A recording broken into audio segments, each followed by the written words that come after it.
நெல் போடுறதுக்கு முதல் நெல் விதை வாங்கணும். வாங்கி அதை பாவணும். பொடிக்கட்டில் வாங்கலாம், தொழிலில் வாங்கலாம். தொழிலன்னா 22 நாளாக நட்டலாம். 22 ஆமாம். பொடிக்கட்டு அப்படின்னா 30 நாள் 35 நாளில் நட்டலாம். 35 நாள். ஆமாம்.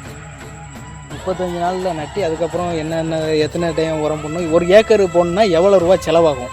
ஒரு ஏக்கருக்கு இப்போ நான் 3 ஏக்கர் நட்டியிருக்கேன். இன்னை வரைக்கும் செலவு 85,000 ரூபா செலவு. நீங்கள் மட்டும்தான் எனக்கு தெரிஞ்சு கரெக்டாக கணக்கு வச்சுருக்கீங்கன்னு நினைக்கிறேன்.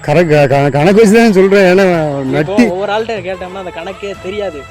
ஏன்னா நட்டி முடிஞ்சு வெளியே வரும்போது 55,000 ரூபா. நட்டி தொழி அடித்து வாய்க்காரப்பு சாத்தி நடுவை இதெல்லாம் அடைச்சி வெளியே வர்றதுக்கு 55,000 ரூபா காலி. 4 ஏக்கருக்கு 3 ஏக்கருக்கு நட்டி நம்ம இந்த தொழி அடைச்சி வெளியே வர பற்றியலா 55,000 ரூபா காலி. வேறு ஒரு உரம் போட்டிருக்கோம், அது 7,000 ரூபா. அடுத்து ஒரு 3ஆவது உரம் போட்டிருக்கோம், அது ஒரு 7,000. இதே 14 ஆயிடுச்சு. ஒரு மருந்து அடிச்சிருக்கு.